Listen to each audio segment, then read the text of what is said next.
உதவிகள் செய்வதன் மூலம் இறைவனை அடைய முடியுமா அப்படின்னு கேட்டிருக்கீங்க. அதாவது பண உதவி, பொருள் உதவி, அன்னதானம், ஆடை தானம், இப்படி உதவிகளும் தானமும் செய்வதால் இறைவனை அடைய முடியுமா அப்படின்னு கேட்குறீங்க. அதாவது நீங்கள் எந்த தன்மையில் உதவி செய்கிறீங்க அப்படிங்கிறத பொறுத்து உதவி செய்வதன் மூலம் இறைவனை அடைய முடியும். அதுதான் சேவை வழிங்கிறது. ஆனால் அந்த சேவை எப்படி செய்வது அப்படிங்கிறது இருக்குது.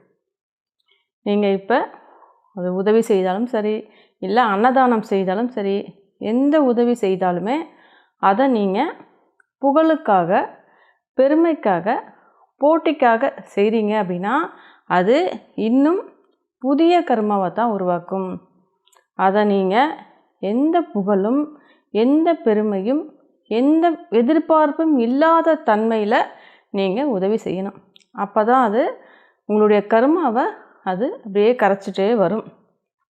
அடுத்தது, உங்களுடைய குடும்பத்தில் உள்ளவங்களுக்கு நீங்கள் எப்படி செய்வீங்களோ அதே போல் எல்லாரையுமே உங்களுடைய சகோதர சகோதரியாக பாவித்து, அல்லது அனைவருமே வெறும் உயிர்த்தன்மை தான் அப்படின்னு பார்க்கக்கூடிய தன்மையில் இருந்து நீங்கள் அந்த உதவிகளை செய்யணும்.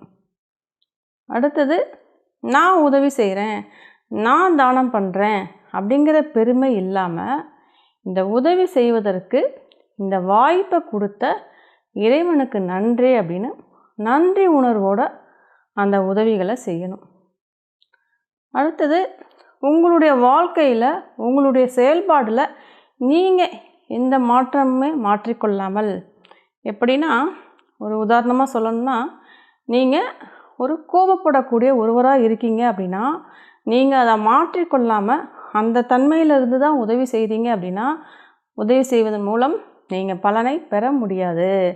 நீங்கள் அங்கு ஒரு மன்னிக்கும் தன்மை உடையவராக, அன்போடு செயல்படுவராக, எதிரியாக இருந்தாலும் கருணையோடு செயல்படக்கூடிய தன்மையிலிருந்து தான் நீங்கள் உதவி செய்யணும். வெளியில் எவ்வளோ உதவிகள் செய்தாலும், எவ்வளவு தானங்கள் செய்தாலும் உங்களுக்குள்ளே நீங்கள் பழிவாங்கும் தன்மையோடும் பகை உணர்ச்சியோடையும் இருக்கீங்க அப்படின்னா நீங்கள் எவ்வளோ உதவிகள் செய்தாலும் அதன் மூலம் நீங்கள் பலனை பெற முடியாது. அடுத்தது, இவங்க நமக்கு வேண்டியவங்க, இவங்க வேண்டாதவங்க, இவங்க நல்லவங்க, இவங்க கெட்டவங்க, இவங்க நம்ம உறவினர்கள், இவங்க நம்ம எதிரிகள் அப்படிங்கிற பாகுபாடு இருக்கக்கூடாது. எல்லாரையுமே ஒரே தன்மையில் பார்க்கக்கூடிய கண்ணோட்டத்தில் இருந்து தான் நீங்கள் உதவி செய்யணும். இப்படி தான், இந்த தன்மையில் இருந்து தான் நீங்கள் உதவி செய்யணும். அதாவது நான் உதவி செய்கிறேன், நான் தானம் பண்ணுறேன் அப்படிங்கிற எண்ணத்தோடு நீங்கள் அங்கே செயல்படுறீங்க அப்படின்னா நீங்கள் அந்த கர்ம பந்தத்திலேருந்து விடுதலை அடைய முடியாது. என் மூலம் இந்த நிகழ்வை இறைவன் நிகழ்த்துறான் அப்படின்னு உணர்ந்து நீங்கள் அந்த உதவிகள் செய்யும்போது தான் நீங்கள் அந்த கர்ம பந்தத்திலேருந்து விடுதலை பெற முடியும். அப்போ நீங்கள் முதல்ல இந்த தன்மைக்கு வரணும் இல்லையா? இந்த தன்மைக்கு வந்து தானே உதவி செய்யணும். இந்த தன்மைக்கு வர்றதுக்கு நீங்கள் என்ன பண்ணணும் முதல்ல அப்படின்னு கேட்டிங்கன்னா, உங்களுடைய நான் எனும் ஆணவத்தை, அதாவது உங்களை முதல்ல இறைவனிடம் தானமாக கொடுக்க வேண்டும். உங்களை தானமாக இறைவனிடம் கொடுத்த பிறகு தான் நீங்கள் உதவி செய்யணும்.